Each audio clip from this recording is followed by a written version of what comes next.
आत्मदेव की कथा आती है महात्मा में। उनकी पत्नी धुंधुली का संयोग से हम गौकर्ण तीर्थ में हैं। यहां गौ की कृपा से यहां सुंदर सरोवर ऋषियों की आशीष अनुग्रह से एक दिव्य तीर्थ, उस तीर्थ में ये कथा चल रही है। बड़ी प्रतीकात्मक कथा है भागवत में। धुंधुली, आत्मदेव, धुंधुकारी और गौकर्ण की। धुंधुली का अर्थ सामान्य धुंधली, धुंध, घना कोहरा। अपने अपने नगर में आज देखा हो तो कितनी धुंध थी, कितना कोहरा। भगवान भास्कर का तो आगमन हो गया लेकिन स्पष्टता नहीं थी। जब कभी हमारे अज्ञान आसक्ति के कारण, हमारे भीतर के भ्रम, हमारी जो बहुत पदार्थ प्रियता है हमें ढक रखती है, धुंधली, ठीक विचार नहीं कर पाई वो। आत्मदेव भी विचार नहीं कर पा रहा था। बस एक ही कष्ट था और जो है वो अच्छा नहीं लग रहा था। जो प्राप्त है उसमें संतुष्ट नहीं था। एक छोटे से अभाव ने पूरे जीवन को दुखी कर दिया। एक अभाव बस और पूरा जीवन दुखी हो गया। जो अच्छा था वो दिख नहीं रहा था, जो प्राप्त था उसका आनंद नहीं, जो है उसके प्रति सम्मान की भावना नहीं, जो है उसके लिए कृतज्ञता नहीं। एक अभाव बस कि संतान नहीं है। और ये अच्छी बात है भाई, संतान तो होनी ही चाहिए, लेकिन संतान नहीं है तो जीवन नीरस है, फीका है, थोथा है, अर्थहीन है, व्यर्थ है और किसी काम का नहीं रहा। अब कोई सुख नहीं रहा, अब जीवन में कुछ नहीं रहा। एक सन्नाटा आ जाए, एक नीरवता आ जाए, जीवन पूरा अधूरा सा लगे और जीवन में अर्थ कोई न लगे, अनुभव न हो, इतना व्याकुल आत्मदेव। मित्र ने कही बात कि प्रारब्ध में संतान नहीं होगी इसलिए नहीं हुई है संतान। तो प्रारब्ध कैसे बदला जाए? मित्र ने कहा संतों के पास जाओ, कोई युक्ति मिलेगी। संत के आशीष फलीभूत होंगे। किसी ब्रह्मज्ञानी महापुरुष के पास जाइए। जो श्रोत्रिय ब्रह्मज्ञानी महापुरुष होते हैं प्राय वहां प्रारब्ध भी शिथिल हो जाता है, क्रूर ग्रहों का प्रभाव भी मंद हो जाता है, भाग्य चैतन्य हो जाता है। ब्रह्मज्ञानी के दर्शन करने से ही देव और पितृ तृप्त हो जाते हैं। एक जगह तो लिखा है वास्तु दोष भी शांत हो जाता है। एक वास्तु विज्ञान यह भी कहता है कि अगर किसी प्रकार का भी दोष है, वो वास्तु दोष हो, किसी प्रकार का भी, ब्रह्मज्ञानी आपके घर में फेरा डाल के चला गया, सच मानिए आपका वास्तु दोष ठीक हो जाएगा, पितृ प्रसन्न हो जाएंगे, देव आनंदित हो जाते हैं। एक बार ब्रह्मज्ञानी विहार कर जाए आपके आंगन में, कोई वो जो अग्निहोत्र करता हो, वो जो त्रिकाल संध्या करता हो, वो महापुरुष से मंत्र सिद्ध हो गए हो, वो महापुरुष जो आत्मज्ञानी हो, ब्रह्मवेत्ता हो, ऊर्ध्वरेता हो, कोई ब्रह्मचारी, कोई यति, कोई तपापूत, मंत्र विज्ञानी। जीवन में संत आते हैं तो बसंत आता है। हाथ जोड़कर बैठ गया एक साधु के पास। मित्र ने कहा था वो जो साधु हैं वो ब्रह्मज्ञानी है, उन्हें अधिक फल, द्रव्य, दक्षिणा, स्तुति, वंदन, पूजा, अभिषेक, प्रदक्षिणा नहीं चाहिए। पर मैं नहीं जानता किस बात से वो रीझ जाएंगे। तू साधु के पास जा, तेरा काम बन जाएगा। मैं ये नहीं जानता वो कैसे रीझ जाएंगे, तुझ पर कैसे वो अनुग्रह करेंगे, उनकी कृपा तुझ पर कैसे बरसेगी, ये तो मैं नहीं जानता, पर तू उनके पास जा, तेरा अभाव मिट जाएगा। निश्चल मन से वो सुंदर से पुष्प लेकर संत के चरणों में पहुंचा, पुष्प अर्पण कर उन्हें प्रणाम कर वंदन कर विनय पूर्वक बैठ गया। हे गुरुवर, हे मुनिवर, हे यतिवर, मैं आपके शरण में आया हूं। संत समाधि में बैठे थे, आंख खुली और संत ने उनके मन को पढ़ लिया, आत्मदेव के मन के विचार को जान गए। इससे पहले कि वो कुछ कहता, इससे पहले कि वो ये कहता कि मैं संतान के लिए, संतान प्राप्ति के लिए आपके पास आया हूं, उससे पूर्व में ही संत ने अच्छी बात कही। साधु ने कहा, अरे भाई भक्त, तू जो मन में कामना लेकर आया है, जो मन में विचार लेकर आया है, उसका परिणाम बड़ा दुख है। तुझमें जो विचार चल रहा है, जो तुझमें कामना चल रही है, उसका तो फल ही बड़ा दुख है, भयानक दुख। तो पूछा आत्मदेव ने कि गुरुदेव, आपने मेरे मन में क्या पढ़ा? संत ने कहा, तू संतान का विचार लेकर आया है और संतान तुझे बड़ा दुख देगी, उस कारण तुझे बहुत कष्ट होगा, दारुण दुख मिलेगा तुझे, तू संभाल नहीं पाएगा उस दुख को, भयानक कष्ट देगी संतान तेरी। आत्मदेव ने कहा, आपको कुछ दिखाई देता है? हाँ, मैं देख रहा हूं कि तुझे संतान से बहुत कष्ट लिखा है।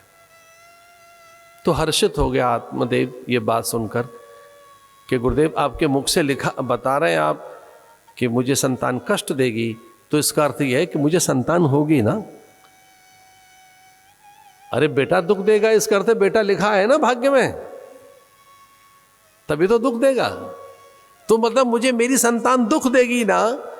बोले हाँ, बहुत दुख देगी। बोले पर मेरा काम बन गया, इसका अर्थ है कि संतान होगी, लेकिन मुझे ऐसी संतान नहीं चाहिए। मुझे प्रज्ञावान, ज्ञानवान, विचारवान, योगी, त्रिकालदर्शी, एक सत्पुरुष, एक ऐसा महापुरुष जो लोकोपकारी कार्य करे, एक ऐसा परमार्थी मुझे महापुरुष चाहिए जो मेरे नहीं न जाने कितनों के दुख दूर करे। मुझे केवल अपने लिए ही संतान नहीं चाहिए, मुझे तो ऐसी संतान चाहिए जो सबके ताप पाप संताप का हरण करे। एक ऐसा कोई विचारवान, योगी, कोई सत्पुरुष, कोई ब्रह्मज्ञानी, कोई ब्रह्मवेत्ता, कोई मुझे महापुरुष चाहिए। और इस प्रकार से झोली फैलाकर संत के सामने खड़ा हो गया वो। और ये हम भारतीयों में एक बहुत गहरी निष्ठा है। आप ऐसा करें, मैं ऐसा नहीं कह रहा हूं, पर कभी संतों के आगे झोली फैला कर देखो, काम बन जाएगा आपका। फैला कर देख लो, क्योंकि कुछ तो डाल ही देंगे उसमें। और जब संत के हाथ से कुछ आएगा तो वो व्यर्थ नहीं होगा, अकारथ नहीं होगा। वो कुछ ऐसा तो नहीं देंगे, क्योंकि उनके पास कुछ वैसा होता भी नहीं। उनके पास तो दिव्यता के इतर कुछ और होता ही नहीं। आत्मदेव ने झोली फैलाई और कहने लगा ऐसे कि हे देव, कुछ दे दीजिए, जो मैंने चाहा है वही। तस्याग्रह समालोक्यम फल मेकम से दत्तवा।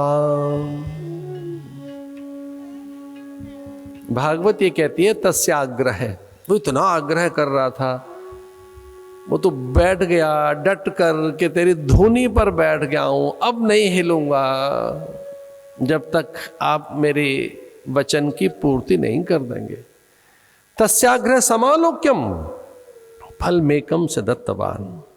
एक फल उसकी झोली में डाल दिया साधु ने, ये कहकर जा, तुझे प्रज्ञावान, ज्ञानवान, गुणी, सदाचारी, योगी, त्रिकालदर्शी, आप्तकाम, पूर्णकाम, निष्काम, एक प्रज्ञावान महापुरुष की प्राप्ति होगी। जा, तेरा काम बन गया, पत्नी को फल दे देना। इसका और क्या उपचार है, और क्या करना है? बोले कुछ नहीं, अब तो वचन सिद्ध होगा। जा, साधु बोले सहज सुभाए, साधु का बोला वृथा न जाए, मृषान होए देव ऋषि भाखा। ये हमने भी अनुभव किया है। संतों की जिह्वा के अग्रभाग पर सरस्वती का वास रहता है। और ये पूछा सरस्वती से देवताओं ने आप रहती कहाँ हैं? ब्रह्मघर में। आप ब्रह्माणी हैं, सरस्वती हैं, तो किस घर में रहती हैं? उन्होंने कहा मैं तो ब्रह्मज्ञानी की जिह्वा पर वास करती हूं और कहीं नहीं। मैं ब्रह्मज्ञानी की जिह्वा के अग्रभाग पर वास करती हूं, क्योंकि वो सत्यनिष्ठ होते हैं, ब्रह्मनिष्ठ होते हैं। मैं ब्रह्मज्ञानियों की जिह्वा पर ही मेरा डेरा और बसेरा है। मेरा घर और डेरा बसेरा पूछ रहे हैं, मैं तो ब्रह्मज्ञानी के रसना पर वास करती हूं।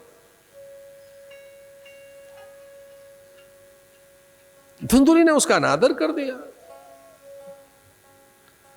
प्रसादे सर्व दुखा नाम हानि रस्योपजायते। प्रसाद तो कभी भी अहितकर होता ही नहीं। ऐसा कैसे हो सकता है? अग्नि आप छुए आपका हाथ न जले? कभी नहीं। अग्नि तो हाथ जलाती ही है या कि वो पवित्र ही करती है। अग्नि में तो स्वभावतः दाहकता है, जल में स्वभाव से ही तरलता है, वृक्षों में स्वभावतः परमार्थ है, सूर्य में स्वभावतः उजास प्रकाश है और उष्णता है। वैसे ही चंद्र में स्वभावतः शीतलता है। चंद्र में स्वभावतः शीतलता है। चंद्र अंगारे थोड़े बरसाता है। रात में हम झुलस कहाँ जाते हैं? उसकी धूप कहाँ है? उसमें तो शीतलता है। उन किरणों में तो उष्णता है ही नहीं।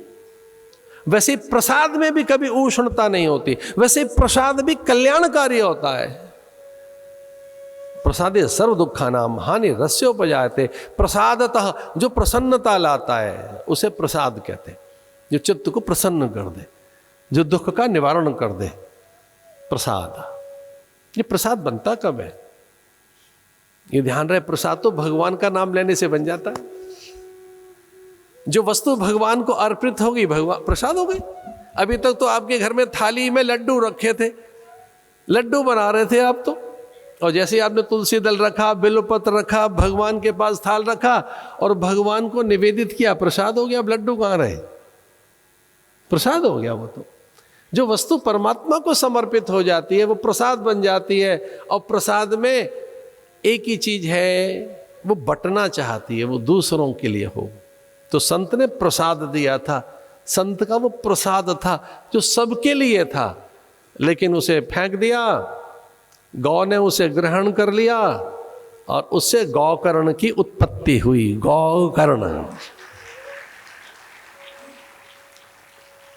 प्राय महात्माओं के लंबे कान, अजान बाहु, देहाकांत अद्भुत, और वे शांत, सौम्य, सहज, स्वाभाविक, निर्द्वंद, निर्वैर, निश्चिंत, निशंक, ये महात्माओं के लक्षण है। प्राय जो महात्माओं के लक्षण है वो ये बताए, निशंक, उनमें कोई शंका रहती नहीं, वो निर्द्वंद रहते हैं, निर्ग्रंथ रहते हैं, उनमें कोई ग्रंथि रहती नहीं, मन में कोई गांठ रखते नहीं साधु। निर्ग्रंथ, निर्वैर, कोई वैर नहीं रहता उनमें, निर्द्वंद, कोई द्वंद्व नहीं रहता, द्वंद्वातीतम। ऐसे ही कोई एक पड़ोस से उधार का बेटा मांग लिया, पति से छल कर दिया, कोई प्रारब्ध में दुख लिखा हो तो कैसे मिटाएं? इसलिए वो धुंधुकारी जीवन में आ गया। जो संत ने प्रसाद दिया था वो तो गौ ग्रहण कर चुकी और उससे गौकर्ण पैदा हुआ। ये पड़ोस से एक पुत्र ले आई और वो बाद में व्यसनी, दुराचारी, दस्यु और द्यूत क्रीड़ा करने वाला, ऐसे नाना प्रकार का के दुष्कर्मों में प्रवृत्त रहने वाला एक कोई व्यसनी और दुराचारी पुत्र घर में आ गया। अगर सपूत होगा बेटा तो बहुत दे देगा, खूब वृद्धि होगी। संतानी अगर कपूत है तो हिरास होगा, सब खो जाएगा, व्यसनों में चला जाएगा। धन की तो गति 3 है, चौथी गति है ही नहीं, जो व्यर्थ की बातों में पड़ी हुई थी। धुंधली बुद्धि का नाम है। आलतू फालतू की जो हमारी बुद्धि लगी हुई है इधर उधर,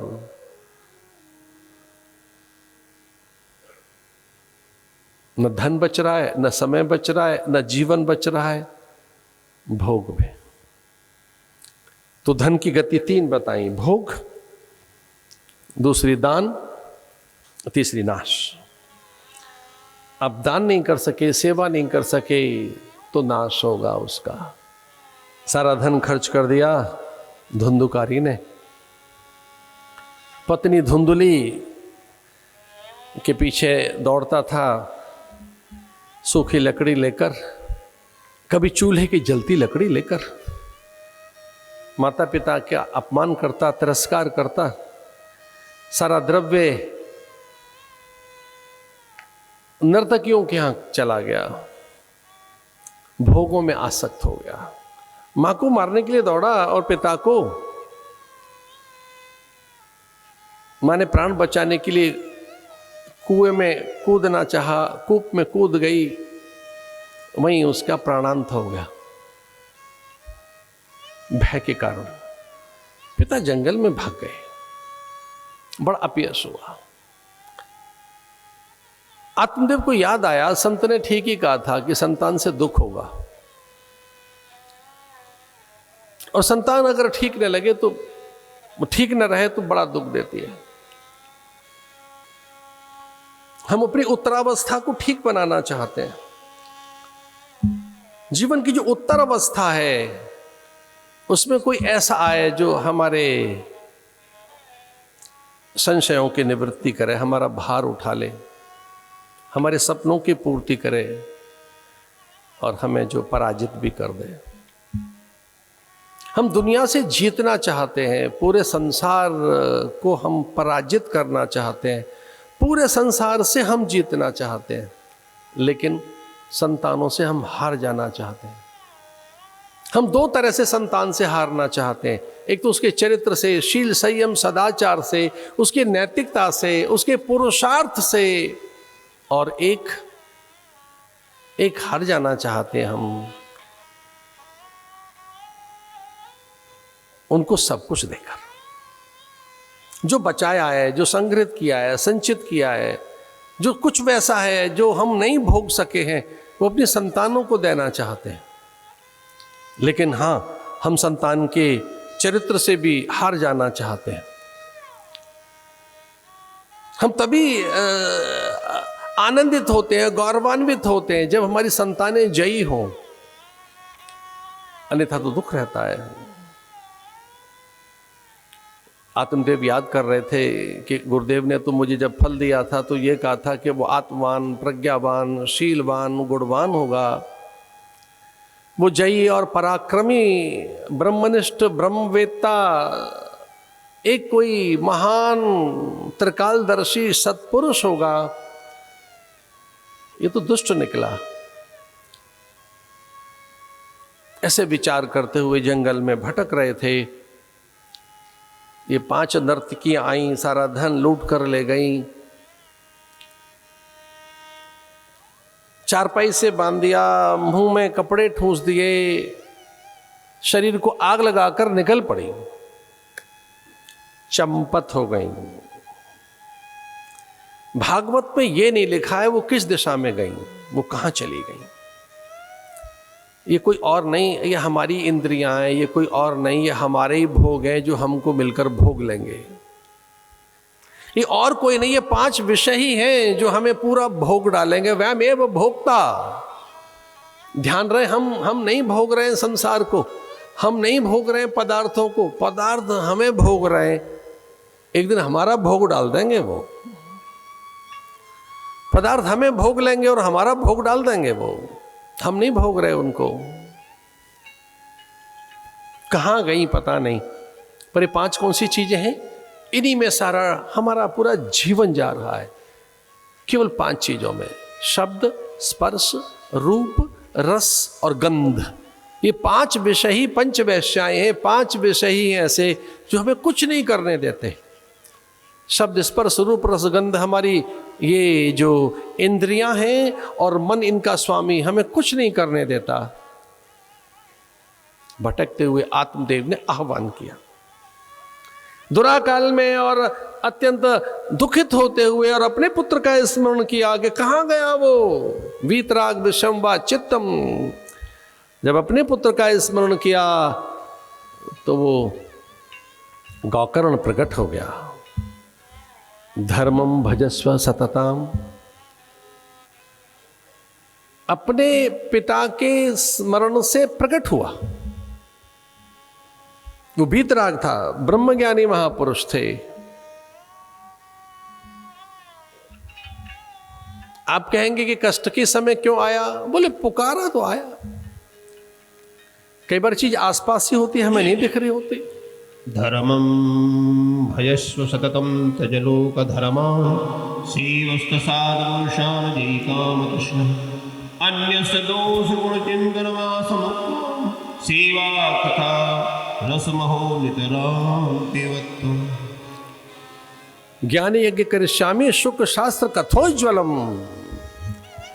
पिता निश्चिंत रहिए। धुंधुकारी की मृत्यु हो गई थी, वो प्रेत योनि में चला गया था। धन्या भागवती वार्ता प्रेत पीड़ा विनाशिनी। मैं भागवत की कथा सुनाऊंगा आपको। न केवल मेरा भ्राता मुक्त होगा, आप भी निश्चिंत होंगे, और जो इसका श्रवण करेंगे उनके भी सकल कार्य सिद्ध होंगे। इसलिए भागवत दो काम करती है।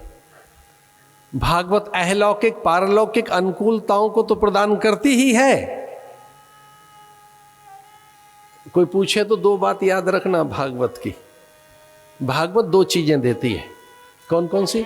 अहलौकिक और पारलौकिक अनुकूलताओं की तो पूर्ति करती है भागवत, पर भागवत मुक्ति भी प्रदान करती है। मोक्ष कारक ग्रंथ है। तो भुक्ति और मुक्ति ये दो शब्द हैं। भागवत से भोग और योग दोनों सिद्ध होते हैं। भुक्ति और मुक्ति भागवत प्रदात्री है। शब्द वेदक है और बोधक है। शब्द मारक है और तारक है। शब्द तारक भी है, घायल भी कर देता है। शब्द औषधि भी है और शब्द रोग भी है। कभी कभी कुछ शब्द हमारे भीतर बड़ी चुभन पैदा करते हैं, और कुछ शब्द हमें औषधि देकर, औषधि बनकर हमें सांत्वना देते हैं, हमारा कल्याण भी करते हैं।